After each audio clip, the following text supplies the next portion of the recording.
ഹരി ഓം നമഃ ശിവായ.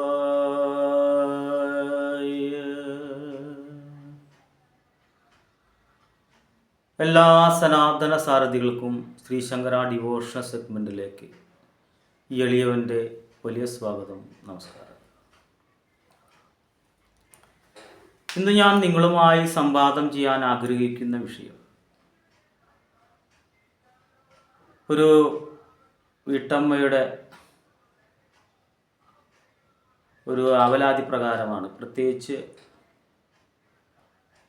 ഒന്ന് രണ്ട് കാര്യങ്ങൾ ഞാൻ എൻ്റെ ഈ എപ്പിസോഡിലൂടെ അവർ ചെയ്തു, അത് ഫലം കിട്ടിയില്ല. അപ്പോൾ അവർ ഓൺലൈനിലാക്കി നോക്കിയപ്പോൾ അങ്ങനെ പ്രേതത്തിൻ്റെ ഒരു ശല്യമാണ് കാണുന്നത്.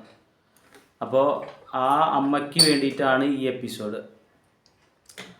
നമുക്ക് പ്രേത ദുരിതങ്ങൾ തീർക്കാനൊക്കെ നമ്മുടെ കയ്യിൽ സാമ്പത്തികപരമായിട്ട് ബുദ്ധിമുട്ടാണ് എന്ന് പറയേണ്ടായി. അപ്പോൾ അതിന് ചെറിയൊരു പരിഹാരം ചെയ്യുക എന്നുള്ളത് നിത്യവും നമ്മുടെ വീട്ടിൽ ചെയ്യേണ്ടുന്ന ഒരു ക്രിയയാണ്. അത് മറ്റൊന്നുമല്ല, പ്രേത ദുരിതങ്ങളെ ഉണ്ടെങ്കിൽ നമുക്ക് മുൻപേ മരിച്ചുപോയ പിതൃക്കൾ മോക്ഷപ്പെടാതെ കിടക്കുന്നുവെങ്കിൽ നമ്മൾക്ക് സാമ്പത്തിക ഉയർച്ച ഉണ്ടാവില്ല.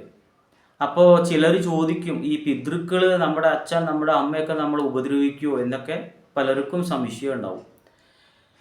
അവരുടെ മരിച്ചു കഴിഞ്ഞാൽ അവരെ വിഷ്ണു സായുജ്യത്തിലേക്ക് ചേർക്കണം. രാമ രാമ രാമ രാമ രാമപാദം ചേരണേ മുകുന്ദ രാമ പാഹിമ എന്ന് പറയുന്ന പോലെ അവർക്ക് അവരുടേതായ ലോകമുണ്ട്.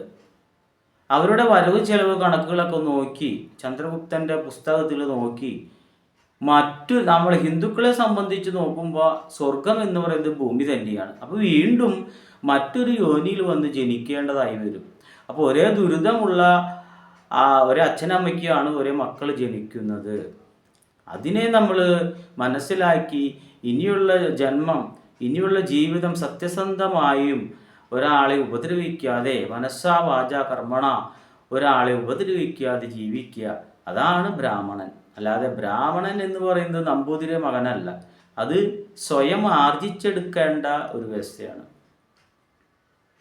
അപ്പോൾ പറഞ്ഞു വന്നത്, ഈ ദുരിതങ്ങളുണ്ടെങ്കിൽ ആ പിതൃക്കൾ നമ്മളെ ദുരിതത്തിലേക്ക് കൊണ്ടുപോകും. അവർ സ്നേഹിച്ചാണ് വരുന്നത്, ദേവനും സ്നേഹിച്ചാണ് വരുന്നത്. സ്നേഹിച്ചു വരുന്ന ദേവൻ അടുത്ത് വരുമ്പോൾ നമുക്ക് ഐശ്വര്യപൂർത്തിയിലുണ്ടാവും. നേരെ മറിച്ച് പിതൃക്കൾ വരുമ്പോൾ നമുക്ക് ദുരിതങ്ങൾ ഉണ്ടാവും. അവരെ മോക്ഷപ്പെടുത്തേണ്ടത് നമ്മുടെ ഡ്യൂട്ടിയാണ്. പൂ എന്ന് പറയുന്ന ഭൂമിയിൽ നിന്ന് ദുഃഖത്തെ തൃണം ചെയ്യുന്നവനാണ് പുത്രൻ. അല്ലാത്തോടത്തോളം കാലം അത് നമ്മളെ ശല്യപ്പെടുത്തിക്കൊണ്ടിരിക്കും. എല്ലാവരുടെയും വിചാരം അത് ബലിയിട്ടാൽ തീരുമെന്ന്. ബലിയിട്ടലല്ല, അത് അവർക്കൊരു അന്നനേരത്തെ ശ്രാദ്ധം മൂട്ടലാണ്, ഒരു ഭക്ഷണം കൊടുക്കൽ, അങ്ങനെ ഒരു സമ്പ്രദായമാണ്. എള്ളും അരിയുമാണ് അവരുടെ ഭക്ഷണം. അപ്പം അങ്ങനെ നമുക്ക് പ്രേതത്തെ സുദർശന ഹോമം ചെയ്തിട്ട് മോക്ഷപ്പെടുത്താനൊന്നും നമുക്ക് കഴിവില്ലെങ്കിൽ താൽക്കാലികമായിട്ട് ചെയ്യുന്നതാണ്. നിത്യം ചെയ്യേണ്ടതാണ് ഞാൻ പറയുന്ന ഈ ക്രിയ. മറ്റൊന്നല്ല, കാലത്ത് നമ്മൾ കുളികുറി ദേവാരങ്ങളൊക്കെ കഴിഞ്ഞതിന് ശേഷം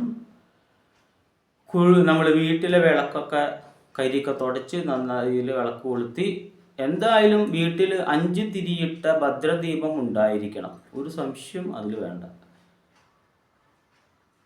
ആ വിളക്ക് കൊളുത്തി നിത്യം നമ്മൾ ചെയ്യുന്ന ഒരു കാര്യം, കാലത്ത് ഒരു ചെരാതിൽ നെയ്യ് ഒഴിച്ച് അതിൽ പച്ചക്കർപ്പൂരം കത്തിച്ചു വയ്ക്കുക. മഹാലക്ഷ്മി സാന്നിധ്യവും സമ്പത്തും സമൃദ്ധിയൊക്കെ വരാനും ആ പോസിറ്റീവ് എനർജി നമ്മളുടെ വീട്ടിലും നമ്മുടെ ശരീരത്തിലും മനസ്സിലൊക്കെ നിറയാൻ അത് ഗുണം ചെയ്യും. ഏത് ദേവനെയാണോ നമ്മൾ ഉപാസിക്കുന്നത് അതിനും അത് ഗുണം ചെയ്യും. ആ ചൈതന്യം നമ്മളിൽ നിറയും. അപ്പോൾ ദേവാംശം നമുക്ക് കാലത്തും, ഇരുട്ടിന് പകലും പകലിന് ഇരുട്ടും എന്ന് പറഞ്ഞ പോലെ, വെയിലിന് മഴ എന്ന് പറഞ്ഞ പോലെ, ഇടം കൈക്ക് വലം കൈ എന്ന് പറഞ്ഞ പോലെ, ഇതേപോലെ തന്നെ നെഗറ്റീവ് ഊർജവും ഇവിടെയുണ്ട്. അതുകൊണ്ട് സന്ധ്യാസമയത്ത് ഈ ക്രിയ ചെയ്യേണ്ടത്. ഈ ചിരാതിൽ കാലത്ത് കത്തിച്ചു വെച്ച ആ ചിരാതിൽ തന്നെ ചെറുനാരങ്ങ അതിൻ്റെ നീര് കുറച്ചൊഴിക്കണം. കുറച്ചൊഴിക്കാവൂ, കണ്ടമാനം ഒഴിച്ചാൽ കത്തില്ല. കുറച്ച് ഒരു അരഭാഗം വേണ്ട, അതിൻ്റെ പകുതി, കാൽഭാഗം എടുത്ത് ആ ചെരാതിൽ ആ നീര് പിഴിഞ്ഞൊഴിച്ചിട്ട് അതിൽ പച്ചക്കർപ്പൂരം കത്തിക്കുക. സകല ഭൂതങ്ങളും ഓടി ഒളിക്കും, നെഗറ്റീവ് ഊർജങ്ങൾ ഓടി ഒളിക്കും, പിതൃശാപങ്ങളൊക്കെ അരം വരും. അങ്ങനെ നിത്യം ചെയ്താൽ ആ പിതൃക്കളെ ശാപം നമ്മൾ കേൾക്കാതിരിക്കും. അതോടൊപ്പം തന്നെ കാലത്ത് ഈ ക്രിയയും ചെയ്യുമ്പോൾ നമ്മൾക്ക് സമ്പത്തും സമൃദ്ധിയും വന്നു തുടങ്ങും. ഒന്ന് പരീക്ഷിച്ച് നോക്കുക. ഇതൊരു തന്ത്രശാസ്ത്രമല്ല. ഗുരുക്കന്മാർ നമുക്ക് അവിടെയും ഇവിടെയൊക്കെ വെച്ച് പറഞ്ഞു തരുന്ന കൊച്ചു കൊച്ചു അറിവുകൾ നമ്മൾ ഫീഡ് ചെയ്ത് വെച്ചു. അതിപ്പോൾ ലോകത്തിനായി സമ്മാനിക്കുകയാണ്. ഞാനൊക്കെ വീട്ടിൽ എല്ലാ ദിവസവും ഇത് ചെയ്യുന്നതാണ്. പിതൃക്കളുടെ ശല്യം ഉണ്ടായിട്ടല്ല, എന്നിരുന്നാലും വളരെ നല്ലതാണ്. പോസിറ്റീവ് എനർജിയും അതുണ്ടാക്കും. അതിനുശേഷം നമ്മൾ മറ്റൊരു ക്രിയ കൂടി ചെയ്യുക. ഒരു 12 കുരുമുളക് എടുക്കുക. അത് ആഴ്ചയിൽ ഒരു ദിവസം മതി. അത് വെള്ളിയാഴ്ച കാലത്താണ് ചെയ്യേണ്ടത്. ആ കുരുമുളക് നമ്മൾ തല ഒഴിയണം. 12 ഗ്രഹങ്ങളെ നവഗ്രഹങ്ങളെ രാഹുകേതുക്കളെയൊക്കെ പ്രാർത്ഥിച്ചിട്ട് വേണം, അങ്ങനെ 12 ഗ്രഹങ്ങളെ പ്രാർത്ഥിച്ചിട്ട് വേണം തല ഒഴിയാൻ. അത് കാലത്ത് ചെയ്യണം. ഒഴിഞ്ഞ് തുളസിത്തറയ്ക്ക് വിളക്കൊക്കെ വയ്ക്കുന്നുണ്ടെങ്കിൽ വിളക്ക് വെച്ചതിന് ശേഷം 8 തവണ തല ഒഴിയുക. അതിനുശേഷം നമ്മുടെ വീടിൻ്റെ പുറത്തേക്ക്, റോട്ടിലേക്ക് അല്ലെങ്കിൽ വേറെ ഏതെങ്കിലും പറമ്പിലേക്ക് ഒഴിഞ്ഞു കളയുക. ഇതിന് തിരിഞ്ഞു നോക്കാതെ അകത്ത് കയറുക. തീർച്ചയായും നിങ്ങളുടെ വീട്ടിൽ മഹാലക്ഷ്മി വരും, സമ്പത്തും സമൃദ്ധിയും നിറയും. ഇതൊന്ന് ചെയ്തു നോക്കുക.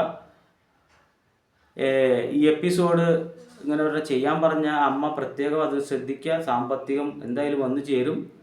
ലോട്ടറി പോലുള്ള ആ ഭാഗ്യങ്ങളൊക്കെ വന്നു ചേരാനും ഈ ക്രിയ വളരെ നന്നായിരിക്കും. ഒരു തവണയൊക്കെ ഇതുപോലെ ചെയ്തിട്ട് ഒരു 1996 കാലഘട്ടത്തിലാണെന്ന് ഒരാൾക്ക് ഓണം മെമ്പർ വരെ അടിച്ചിട്ടുണ്ട്. അപ്പോൾ അദ്ദേഹത്തിന് അത് ഇപ്പോഴും ഭയങ്കര വിശ്വാസമാണ്. അപ്പോൾ അത് നമ്മുടെ വിശ്വാസമാണ് നമ്മളെ കാത്ത് രക്ഷിക്കുക. അത് സത്യസന്ധമായും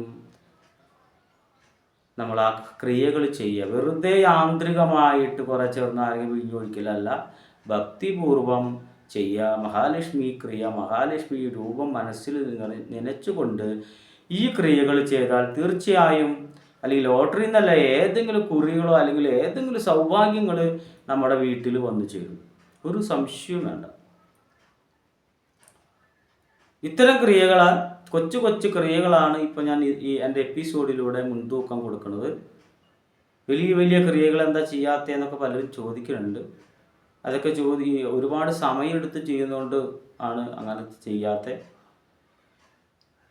പിന്നെ എല്ലാവരും യൂട്യൂബ് എടുക്കുമ്പോൾ സമയമാണ് ആദ്യം നോക്കുക. അപ്പോൾ അതുകൊണ്ടാണ് അങ്ങനെയുള്ള കാര്യങ്ങൾ ഇപ്പോൾ ചെയ്യാത്തത്. എന്തായാലും ചെയ്യും.